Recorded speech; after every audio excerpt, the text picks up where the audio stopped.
Hello students. सो बच्चे आप phenols यानी कि टॉपिक 3 ਦੇ डाउट्स करने हैं, ठीक है। So the first question is question number 5 in your books, and question number 5 says when phenol is treated with chloroform and NaOH followed by acidification salicylaldehyde is obtained. So बच्चे केड़ी reaction की गल हो रही है इत्थे? रीमर टीमन रिएक्शन, ठीक है ना, याद है? देखो, so this is your phenol,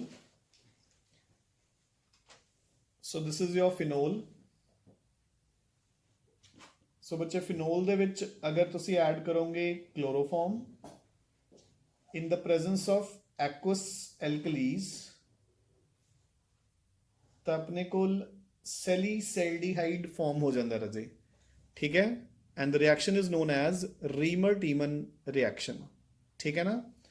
हुण उन्होंने पूछा which of the following species is obtained in the above mentioned reaction as intermediates. So रजे देखो, पहला तो ਇਹਦੇ ਵਿੱਚ मैं ਤੁਹਾਨੂੰ दस देवां कि मैं ਤੁਹਾਨੂੰ ਕਿਹਾ ਸੀ कि ਜਿਹੜੀ ਅਟੈਕਿੰਗ ਸਪੀਸ਼ੀ ਹੁੰਦੀ ਹੈ ਉਹ ਕਿਹੜੀ ਹੁੰਦੀ ਹੈ? ਡਾਈਕਲੋਰੋਕਾਰਬੀਨ, ਠੀਕ ਹੈ ਨਾ। ਸੋ ਜਦੋਂ ਡਾਈਕਲੋਰੋਕਾਰਬੀਨ ਔਰਥੋ ਪੋਜੀਸ਼ਨ ਤੇ ਅਟੈਕ ਕਰਦੀ ਹੈ ਤਾਂ ਆਪਣੇ ਕੋਲ ਇੱਕ ਐਦਾਂ ਦੀ ਸਪੀਸ਼ੀ ਤਿਆਰ ਹੋ ਜਾਂਦੀ ਹੈ। ਐਚ ਇੱਥੇ ਆਲਰੇਡੀ ਅਟੈਚਡ ਹੈ, ਸੋ CCl2 ਹੁਣ ਇਸ ਦੇ ਨਾਲ ਮਿਲਦਾ ਜੁਲਦਾ ਇੱਕ ਸਟਰਕਚਰ ਲੱਭੋ। ਸੋ ਦੇਖੋ ਬੱਚੇ, ਜਿਹੜਾ A ਕੁਐਸਚਨ ਹੈ, ਸੌਰੀ A ਪਾਰਟ ਹੈ, ਉਸ ਦੇ ਵਿੱਚ ਆਪਣੇ ਕੋਲ ਡਬਲੀ ਬੌਂਡ O ਹੈ ਉੱਪਰ, so it is correct, technically correct. B ਤਾਂ ਦੇਖੋ ਟੈਕਨੀਕਲੀ ਕਰੈਕਟ ਹੀ ਹੈ ਨਹੀਂ, ਕਿਉਂਕਿ ਆਪਾਂ ਨੇ टॉप वाले जो बिल्कुल ऊपर कार्बन है उसके 5 बॉन्ड्स दिखा रखे हैं। C is also technically incorrect क्योंकि बेंजीन के उन्होंने डबल बॉन्ड्स ही खत्म करते। एंड अगेन जो D है उत्थे भी डाइक्लोरोकार्बीन का अटैक नहीं हो रहा, ठीक है। So answer is A option.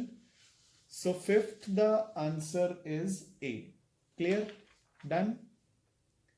Now come on to the next question. So question number 6 बच्चे। सो क्वेश्चन नंबर 6 देखो, कंपाउंड ए C8H10O। सो बच्चे कंपाउंड का अपन मॉलिकुलर फॉर्मूला दिता है C8H10O। तो पहला तो ध्यान च रखना है जिथे भी अपने को 6 कार्बनस आ गए, ठीक है, तो उत्थे बच्चे अपने को एक बेंजीन रिंग तो होगी। Clear? Is found to react with NaOI। हाँ जी बच्चे, NaOI का मतलब की होंगे? आयोडोफॉर्म रिएक्शन, ठीक है।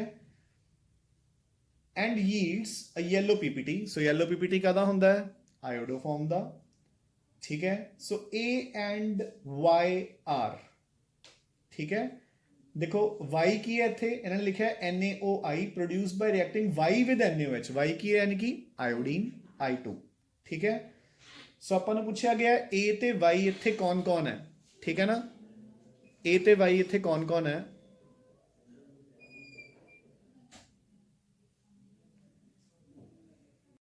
सो देखो, जो आयोडोफॉर्म टेस्ट है वो किमें हुंदा है ना, मतलब अपने को देखो इन्होंने एल्कोहल्स दिते हुए ने, ठीक है।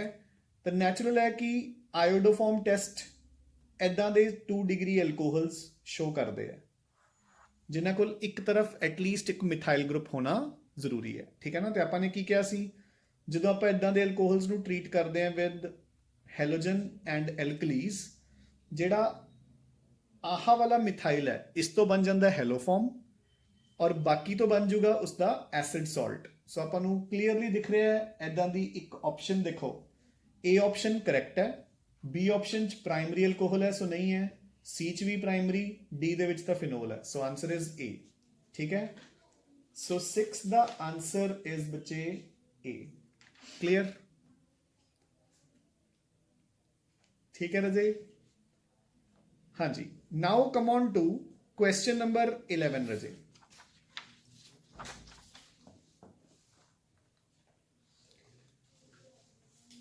Question number 11। सो देखो 11th क्वेश्चन कह रहे ने butylated hydroxy toluene is used in. So बच्चे वैसे तो थोड़ा जा चलो ये आउट ऑफ कॉन्टेक्स्ट हो गया, ठीक है, बट मैं सुन एक बार दस रहे हैं। देखो अपने को 2 एंटीऑक्सीडेंट्स होंगे ने butylated hydroxytoluene and butylated hydroxyanisole, ठीक है। सो देखो BHA and BHT, वैसे this portion belongs to chemistry in everyday life, ਜਿਹੜਾ ਕਿ ਇਸ ਸਾਲ ਆਪਣੇ ਸਿਲੇਬਸ 'ਚ ਹੀ ਨਹੀਂ ਹੈ, ਬਟ ਸਟਿਲ ਮੈਂ ਤੁਹਾਨੂੰ ਦੱਸ ਦੇਵਾਂ butylated hydroxytoluene and butylated hydroxyanisole, they both are used as antioxidants।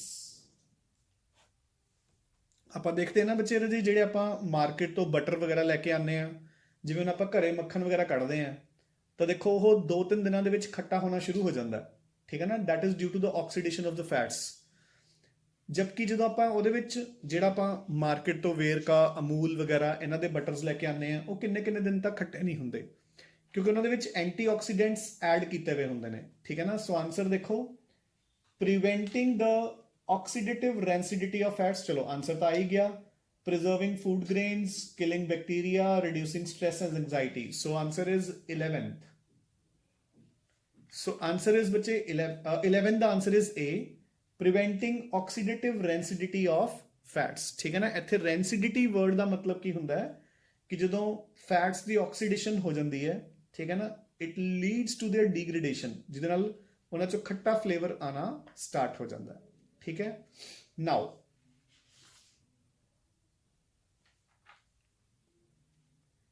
ਠੀਕ ਹੈ, I think ਅਲੀਸ਼ਾ ਨੇ ਪੁੱਛਿਆ ਹੋਇਆ ਸੀ ਰੈਂਸਿਡਿਟੀ ਦਾ ਮਤਲਬ। ਆਈ ਹੋਪ ਬੱਚੇ ਕਲੀਅਰ ਹੋ ਗਿਆ, ਠੀਕ ਹੈ। ਵੈਸੇ ਤੱਕ ਡਾਊਟ ਸੀ, ਕੱਲੀ ਅਲੀਸ਼ਾ ਨੇ ਪੁੱਛੇ ਸੀਗੇ ਨਾ ਗਰੁੱਪ ਦੇ ਵਿੱਚ। ਹਾਂਜੀ ਰਾਜੇ, ਸੋ ਸਿਰਫ 2 ਸਟੂਡੈਂਟਸ ਦੇ ਡਾਊਟਸ ਇਨਕਲੂਡਡ ਹੈ। ਅਲੀਸ਼ਾ ਨੇ ਗਰੁੱਪ 'ਚ ਪਾਏ ਸੀ ਤੇ ਅਰਸ਼ ਨੇ ਮਤਲਬ ਇੱਥੇ ਆ ਕੇ ਦੱਸੇ ਸੀ। ਹਾਂਜੀ ਰਾਜੇ, ਕਈ ਬੱਚੇ ਸਿਰਫ ਲੈਕਚਰਸ ਹੀ ਅਟੈਂਡ ਕਰਦੇ ਆ ਬਸ। So come on to question number 17 now, ठीक है। सो बच्चे देखो the conversion of meta nitrophenol to resorcinol involves. So देखो राजे, अपने पास दिस इज योर मेटानाइट्रोफिनोल, ठीक है। आप इसनों कन्वर्ट करना है इनटू रिजोर्सिनोल ऐदा, ठीक है। सो बेसिकली तुसी नाइट्रो ग्रुप नू OH ग्रुप च कन्वर्ट करना है। ਤਾਂ ਯਾਦ ਹੈ ਨਾ ਆਪਾਂ ਨੇ ਇੱਕ ਮੈਥਡ ਕੀਤਾ ਸੀ NRDH, ਤਾਂ ਬੇਸਿਕਲੀ N ਤਾਂ ਹੋਇਆ ਹੋਇਆ ਨਾਈਟ੍ਰੇਸ਼ਨ, ਆਪਾਂ ਨੇ ਸਿਰਫ ਰਿਡਕਸ਼ਨ, ਡਾਈਐਜ਼ੋਟਾਈਜੇਸ਼ਨ ਐਂਡ ਹਾਈਡਰੋਲਿਸਿਸ ਕਰਨੀ ਹੈ।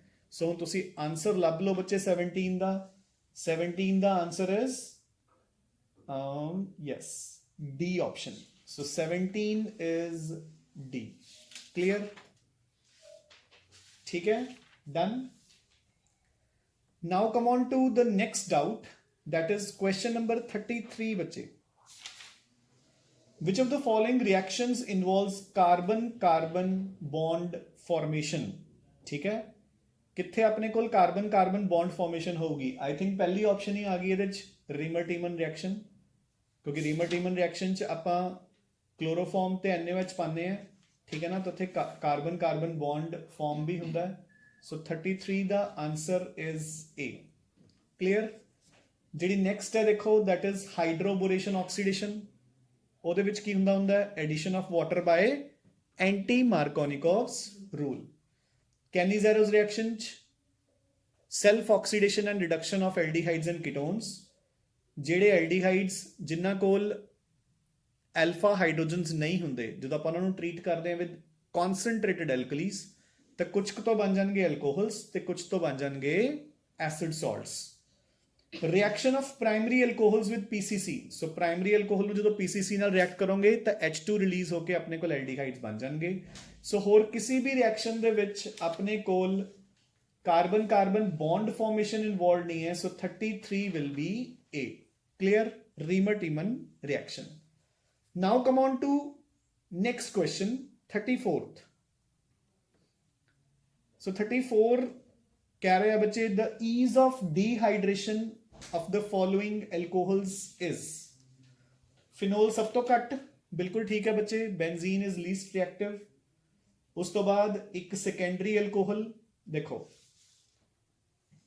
ਸੋ 34 ਦੇ ਵਿੱਚ ਆਪਣੇ ਕੋਲ ਪਹਿਲਾ ਫਿਨੋਲ ਹੈਗਾ, ਉਸ ਤੋਂ ਬਾਅਦ ਸਾਈਕਲੋਹੈਗਜ਼ੇਨੋਲ ਹੈ, ਉਸ ਤੋਂ ਬਾਅਦ ਇੱਕ ਐਦਾਂ ਦਾ ਸਾਈਕਲੋਹੈਕਸੀਨੋਲ ਹੈ ਐਂਡ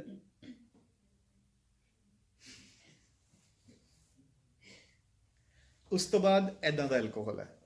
ਉਹ ਕਹਿ ਰਹੇ ਨੇ ਕਿ ਇਹਨਾਂ ਦੀ ਈਜ਼ ਆਫ ਡੀਹਾਈਡਰੇਸ਼ਨ ਕੁਝ ਐਦਾਂ। ਤਾਂ ਬੱਚੇ ਆਪਾਂ ਨੂੰ ਪਤਾ ਹੈ ਕਿ ਫਿਨੋਲ ਤਾਂ ਸਭ ਤੋਂ ਘੱਟ ਰਿਐਕਟ ਕਰੂਗਾ। ਜਿਹੜਾ ਸੈਕਿੰਡ ਹੈ, ਦੇਖੋ ਹੁਣ ਧਿਆਨ ਨਾਲ, ਜਦੋਂ ਇਹਦੀ ਡੀਹਾਈਡਰੇਸ਼ਨ ਹੋਊਗੀ OH ਇਹਦਾ ਜਾਊਗਾ, H ਨਾਲ ਵਾਲੇ ਕਾਰਬਨ ਦਾ, ਸੋ ਇੱਥੇ ਡਬਲ ਬੌਂਡ ਆ ਜਾਊਗਾ। ਕਲੀਅਰ। ਹੁਣ ਥਰਡ ਦੇਖੋ, ਆਪਣੇ ਕੋਲ ਦੋ ਪ੍ਰੋਡਕਟਸ ਪੋਸੀਬਲ ਹੈ। ਜਦੋਂ OH ਇੱਥੋਂ ਜਾਊਗਾ, H ਇੱਥੋਂ ਵੀ ਜਾ ਸਕਦਾ ਹੈ, ਇੱਥੋਂ ਵੀ ਜਾ ਸਕਦਾ ਹੈ। ਜੇ ਇੱਥੋਂ ਜਾਊਗਾ ਤਾਂ ਪ੍ਰੋਡਕਟ A ਬਣੂਗਾ, ਜਦੋਂ H ਇੱਥੋਂ ਜਾਊਗਾ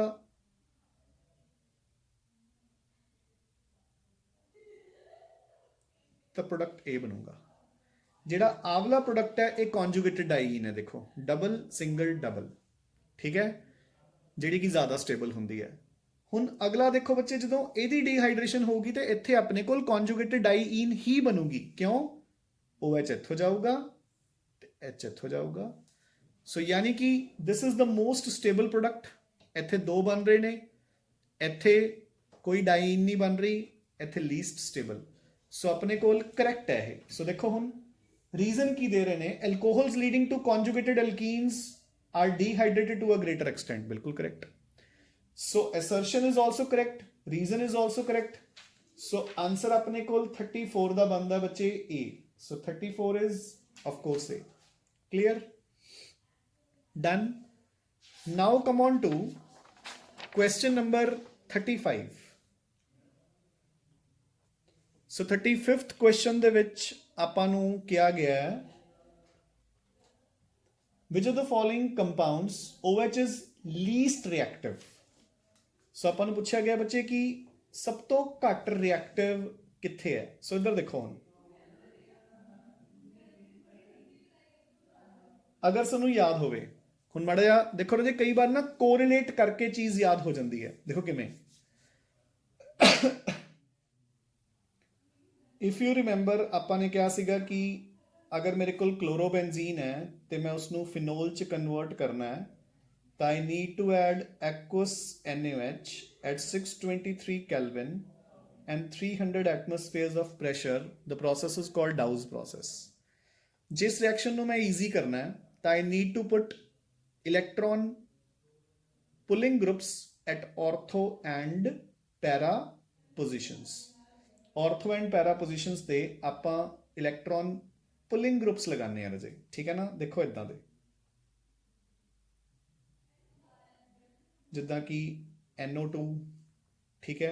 ਅਗਰ ਪੈਰਾ ਤੇ ਲਗਾ ਦੋਗੇ ਇਹਦੀ ਰਿਐਕਟੀਵਿਟੀ ਵੱਧ ਜੂਗੀ, ਹੋਰ ਲਗਾ ਦੋਗੇ ਐਂਡ ਹੋਰ ਲਗਾ ਦੋਗੇ, ਠੀਕ ਹੈ। ਮੈਟਾ ਤੇ ਇਹਦਾ ਅਸਰ ਘੱਟ ਹੁੰਦਾ।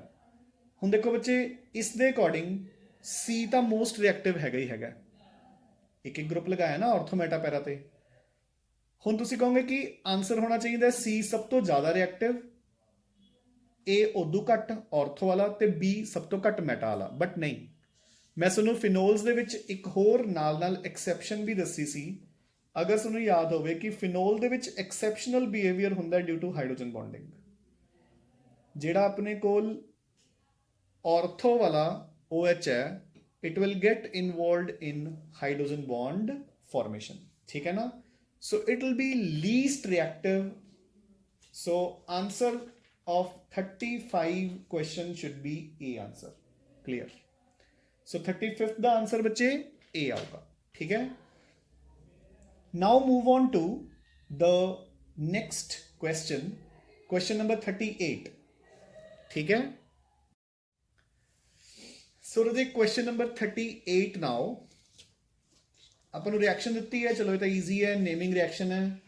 ਸੋ ਆਪਾਂ ਨੂੰ ਫਿਨੋਲ ਦੇ ਵਿੱਚ HCl ਤੇ HCN ਪਾਇਆ in the presence of anhydrous ZnCl2। So this is Gattermann's aldehyde synthesis, ਠੀਕ ਹੈ, sorry Gattermann's reaction. Gattermann's aldehyde synthesis ਹੁੰਦੀ ਹੈ ਬੱਚੇ ਜਦੋਂ ਆਪਾਂ ਇਹਦੇ ਵਿੱਚ ਮਤਲਬ ਆਈ ਥਿੰਕ ਪਾਉਂਦੇ ਹੁੰਦੇ ਆ कार्बन मोनोऑक्साइड, ठीक है ना। तो this is called B option 38 का आंसर, आई होप बी। हाँ जी, ठीक है ना। So now come on to question number 43. What amount of bromine will be required to convert 2 grams of phenol into 2,4,6 tribromophenol? बच्चे ਤਾਂ easy है question. इधर देखो, ਜਦੋਂ ਆਪਾਂ ਫਿਨੋਲ ਲੈਂਦੇ ਆ, ਦੇਖੋ ਇਸ ਫਿਨੋਲ ਨੂੰ ਆਪਾਂ ਕਨਵਰਟ ਕਰਦੇ ਆ ਇਨਟੂ 2,4,6 ਟ੍ਰਾਈਬ੍ਰੋਮੋਫਿਨੋਲ। ਤਾਂ ਮੈਨੂੰ ਕਿੰਨੇ ਬ੍ਰੋਮੀਨ ਮੋਲੀਕਿਊਲਸ ਚਾਹੀਦੇ ਹੁੰਦੇ ਆ ਬੱਚੇ? 3Br2। ਇਹਦਾ ਮੋਲਰ ਮਾਸ ਕੈਲਕੂਲੇਟ ਕਰੋ, ਇਹਦਾ ਮੋਲਰ ਮਾਸ 3 ਦਾ ਕੈਲਕੂਲੇਟ ਕਰੋ, ਠੀਕ ਹੈ, ਤੇ ਦੋਨਾਂ ਨੂੰ ਇਕੁਏਟ ਕਰ ਲਓ। ਸਪੋਜ਼ ਅਗਰ ਇਸ ਦਾ ਮੋਲਰ ਮਾਸ ਇਜ਼ x, ਇਸ ਦਾ y, ਤਾਂ x ਗ੍ਰਾਮ ਲਈ y ਗ੍ਰਾਮ ਚਾਹੀਦਾ ਹੈ, 2 ਗ੍ਰਾਮਸ ਲਈ ਕੈਲਕੂਲੇਟ ਕਰ ਲਓ ਬੱਚੇ, ਠੀਕ ਹੈ, ਹੋ ਜਾਊਗਾ। Now come on to question number 5050. So 50th question says reaction of phenol with chloroform या sodium hydroxide. So बच्चे केड़ी reaction है? Riemann-Tiemann reaction to give orthohydroxybenzaldehyde यानी कि salicylaldehyde involves the formation of dichlorocarbene. So पहला ही कर चुके आपां, ठीक है। And this completes the doubts of alcohols and phenols, ठीक है राजे। सो ਆਪਾਂ next lecture ਦੇ ਵਿੱਚ ਬੱਚੇ ਆਪਾਂ ਹੁਣ next lecture ਚ start ਕਰਾਂਗੇ aldehydes and ketones। so it's a request ਕਿ ਆਪਣੇ ਕੋਲ ਇੰਨਾ time ਨਹੀਂ ਬਚਿਆ ਹੋਇਆ, ਠੀਕ ਹੈ ਨਾ। ਸੋ ਆਪਾਂ alcohols and phenols ਦਾ ਇੱਕ MCQs based test ਲੈ ਕੇ ਆਪਾਂ ਡਾਇਰੈਕਟ ਇਸ ਦੇ MCQ ਸੋਲਵ ਕਰਾਂਗੇ, ਠੀਕ ਹੈ ਨਾ। ਤਾਂ ਕੱਲ ਤੋਂ ਆਪਾਂ ਐਲਡੀਹਾਈਡਸ ਐਂਡ ਕੀਟੋਨਸ ਦੇ ਰਾਦਰ ਦੈਨ ਇੱਕ ਫਾਸਟ ਰਿਵੀਜ਼ਨ ਦੀ ਬਜਾਏ ਮੈਂ ਤੁਹਾਨੂੰ ਡਾਇਰੈਕਟ ਬੁੱਕ ਚੋਂ MCQ ਸੋਲਵ ਕਰਵਾਉਂਗਾ। ਉਹਦੇ ਨਾਲ ਆਪਣਾ ਟਾਈਮ ਵੀ ਬਚੂਗਾ, ਠੀਕ ਹੈ, ਤੇ ਨਾਲੇ ਚੈਪਟਰਸ ਜਲਦੀ ਕਵਰ ਹੋਣਗੇ। So what you need to do is ਕਿ ਕੱਲ ਤੁਸੀਂ ਐਲਡੀਹਾਈਡਸ ਐਂਡ ਕੀਟੋਨਸ ਹੈ ਜਿਹੜੇ, ਠੀਕ ਹੈ ਨਾ, ਉਹਨਾਂ ਨੂੰ ਰਿਵਾਈਜ਼ ਕਰਨਾ ਸ਼ੁਰੂ ਕਰ ਦਿਓ ਬੱਚੇ, ਠੀਕ ਹੈ ਨਾ। ਇੱਕ ਵਾਰ ਸੁਣੋ ਜ਼ਰਾ ਕਿ ਮੈਂ ਤੁਹਾਨੂੰ ਦੱਸ ਹੀ ਦਿੰਦਾ ਕਿ ਆਪਾਂ ਨੇ ਕਿੰਨਾ ਕੁ ਐਲਡੀਹਾਈਡਸ ਐਂਡ ਕੀਟੋਨਸ ਨੂੰ ਪੜ੍ਹਨਾ ਹੈ। ਸੋ ਦੇਖੋ ਟੌਪਿਕ 1 ਹੈਗਾ carbonyl compounds, and then topic 2 is